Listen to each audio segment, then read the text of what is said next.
Hi everyone, welcome back. It's me Divya Paul. ഈ June 15 Sunday ഈ വീക്കെൻഡിൽ നമ്മുടെ ഫാദേഴ്സ് ഡേ ആയിട്ട് കാനഡയിലും യു എസിലും ഒക്കെ സെലിബ്രേറ്റ് ചെയ്യുവാണ്. ഈ സെലിബ്രേഷൻ എന്നാണ് സ്റ്റാർട്ട് ചെയ്തതെന്നും അതുപോലെ തന്നെ നമുക്ക് എങ്ങനെ ഈ ദിവസം സ്പെഷ്യൽ ആക്കാമെന്നൊക്കെ ഈ വീഡിയോയിൽ ഞാൻ ഷെയർ ചെയ്യുന്നുണ്ട്. നമ്മുടെ ജീവിതത്തിൽ ഒത്തിരിയധികം സ്വാധീനം ചെലുത്തുന്നവരാണ് ഇവരെങ്കിലും, അതുപോലെ നമ്മൾക്ക് വേണ്ടി കുറേ ത്യാഗങ്ങളൊക്കെ സഹിക്കുന്നവരാണെങ്കിലും നമ്മൾ പലപ്പോഴും അവരെ അപ്രിഷ്യേറ്റ് ചെയ്യാനൊക്കെ മറന്നു പോകുന്നുണ്ട്. അപ്പോൾ നമുക്ക് ഈ വർഷം എങ്ങനെ വ്യത്യാസമായിട്ട് ഈ ദിവസത്തെ കാണാം എന്ന് നമുക്ക് നോക്കാം. So let's get started.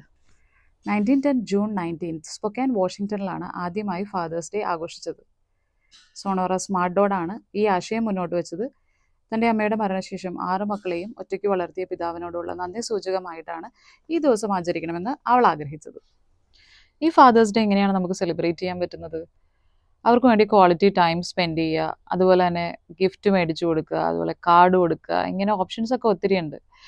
പിന്നെ ഇതുപോലെ തന്നെ ഗാർഡനിങ് ഒക്കെ ഇഷ്ടമുള്ളവരാണെങ്കിൽ അതിന് പറ്റിയ ടൂൾസ്, അതുപോലെ ഗ്രില്ലിംഗ് ടൂൾസ്, അല്ലെങ്കിൽ പേഴ്സണലൈസ് മഗ്സ്, ടീഷർട്ട്സ്, അങ്ങനെ എന്താണോ നിങ്ങൾ ഈ ഫാദർ എന്ന് പറയുന്ന ആൾക്ക് ഫേവറേറ്റ് ആയിട്ടുള്ള എന്താണെന്ന് നിങ്ങൾ കണ്ടുപിടിച്ച് അങ്ങനെ ഒരു ഗിഫ്റ്റ് ചൂസ് ചെയ്യുക. പിന്നെ ഈ ഫാദേഴ്സ് ഡേ എന്ന് പറഞ്ഞാൽ ഫാദറിന് വേണ്ടി മാത്രമുള്ള ദിവസമല്ല, നമ്മൾ ഫാദറിൻ്റെ സ്ഥാനത്ത് കാണുന്ന ആൾക്കാരെയും നമുക്ക് ഈ ദിവസം അംഗീകരിക്കാവുന്നതാണ്. ചിലപ്പോൾ നമ്മൾ ഇതുവരെ അവരോട് നമുക്ക് ഈ ഒരു കാര്യം നേരിട്ട് പറയാൻ പറ്റിയിട്ടുണ്ടാവില്ല.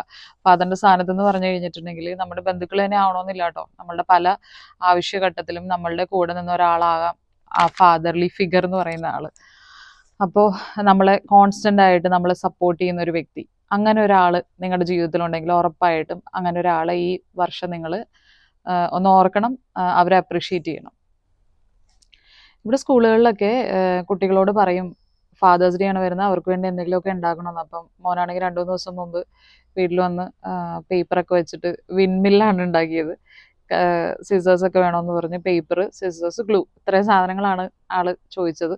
അപ്പോൾ അത് കൊടുത്തു കഴിഞ്ഞപ്പോൾ വിൻമില്ല് ഉണ്ടാക്കി. അപ്പോൾ പറഞ്ഞു അപ്പം ഫാം സ്റ്റാർട്ട് ചെയ്യുമ്പോൾ ഫാമിൽ വെക്കാനാണെന്നൊക്കെ പറഞ്ഞു. പുള്ളിയുടെ ഇമാജിനേഷൻ ആണ്. പക്ഷെ ചോദിച്ചായിരുന്നു കേട്ടോ, അപ്പം എന്താണ് ഫാദേഴ്സ് ഡേക്ക് വേണ്ടതെന്നൊക്കെ ചോദിച്ചായിരുന്നു അവൻ. പിന്നെ അതുപോലെ തന്നെ സ്കൂളുകളിൽ നിന്ന് അവർ ഇങ്ങനെ ഒരു ക്രാഫ്റ്റ് ഒക്കെ ചെയ്ത് ഫാദേഴ്സ് ഡേക്ക് സ്പെഷ്യലായിട്ട് പിള്ളേരെ കൊണ്ട് ചെയ്യിപ്പിച്ച് കൊടുത്തു വിടും. അതുപോലെ ഐ ലവ് മൈ ഡാഡ് എന്ന് പറഞ്ഞൊരു ക്വസ്റ്റിനും പിള്ളേരെ കൊണ്ട് ആൻസർ ചെയ്യിപ്പിക്കും. ഇതുപോലെ സെയിം മദേഴ്സ് ഡേക്ക് അവർ ചെയ്യാറുണ്ട് കേട്ടോ. മദേഴ്സ് ഡേക്ക് ഇതുപോലെ തന്നെ I love my ma'am because എന്നുള്ളൊരു ആൻസർ അവരെ കൊണ്ട് ചെയ്യിപ്പിക്കും. ഇത് ഭയങ്കര സ്വീറ്റാണ്, ഒരു മെമ്മറബിൾ ആയിട്ടുള്ള ഒരു കാര്യമാണ്, നമുക്ക് ഒരു കീപ് സേക്ക് പോലെയാണ്. ഇന്ന് സ്ത്രീകൾ പലരും ഫുൾ ടൈം ആയിട്ടൊക്കെ ജോലി ചെയ്യുന്നുണ്ടെങ്കിൽ അത് ഉറപ്പായിട്ടും കൂടെയുള്ള ഹസ്ബൻഡിൻ്റെ സപ്പോർട്ടുണ്ട്. ഇപ്പോൾ പല കാര്യങ്ങളിലും സ്ത്രീകളുടെ അത്രയൊന്നും ക്ഷമയൊന്നും ആണുങ്ങൾക്കില്ല. കാര്യം എന്താണെന്ന് വെച്ച് കഴിഞ്ഞിട്ടുണ്ടെങ്കിൽ പിള്ളേരെ നോക്കുന്നതെന്ന് പറഞ്ഞാൽ ഇത്തിരി ഡിഫിക്കൽട്ട് ആയിട്ടുള്ള ഒരു ടാസ്ക് തന്നെയാണ്. അവരുടെ ടാൻട്രംസ് ഡീൽ ചെയ്യുന്നതും ഫുഡ് കൊടുക്കുന്നതും ഒക്കെ അത്യാവശ്യം ക്ഷമ വേണ്ട കാര്യം തന്നെയാണ്. ഇപ്പം സ്ത്രീകൾ ജോലിക്ക് പോകുന്ന സമയത്താണെങ്കിലും ആ ഒരു ഷോർട്ട് പീരീഡ് ഓഫ് ടൈം, ചിലപ്പോൾ ഒരു 8 hours 12 hours ആണെങ്കിലും അവർ പിള്ളേരെ നോക്കുന്നുണ്ടെങ്കിൽ അത് ഉറപ്പായിട്ടും ഒരു നല്ലൊരു എഫേർട്ട് ഇട്ടിട്ട് തന്നെയാണ്. നമ്മൾ ഉറപ്പായിട്ടും ആ കാര്യം അപ്രിഷ്യേറ്റ് ചെയ്യണം. ഇനി എൻ്റെ ജീവിതത്തിലുള്ള ആ സ്പെഷ്യൽ പേഴ്സണെ കുറിച്ച് പറഞ്ഞ് ഞാൻ ഈ വീഡിയോ കൺക്ലൂഡ് ചെയ്യുവാണ്. എൻ്റെ 3 ഡെലിവറിയിലും ജിജു എന്നെ ഒത്തിരി സപ്പോർട്ട് ചെയ്തിട്ടുണ്ട്.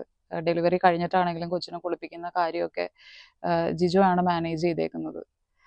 ഇപ്പോൾ കൊച്ചിനെ കുളിപ്പിക്കുന്നത് ഇങ്ങനെ എക്സ്പീരിയൻസ് ഒന്നും ജിജോയ്ക്ക് ഇല്ലായിരുന്നു. പക്ഷേ ആദ്യത്തെ കൊച്ചിനെ ആ കൊച്ചായപ്പോൾ തന്നെ വീഡിയോയൊക്കെ കണ്ട് ആ കുളിപ്പിക്കുന്ന സ്റ്റെപ്പൊക്കെ എങ്ങനെയാണെന്നൊക്കെ നോക്കി അതൊക്കെ അതുപോലെ തന്നെ ചെയ്തിട്ടുണ്ട് കേട്ടോ.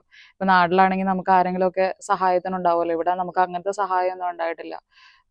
അവസാനത്തെ ഡെലിവറിയുടെ സമയത്താണെങ്കിൽ മമ്മി ഉണ്ടായിരുന്നില്ല. ആദ്യത്തെ 2 ഡെലിവറിയുടെ സമയത്ത് മമ്മിയുടെ കുറച്ച് സപ്പോർട്ട് ഉണ്ടായിരുന്നു.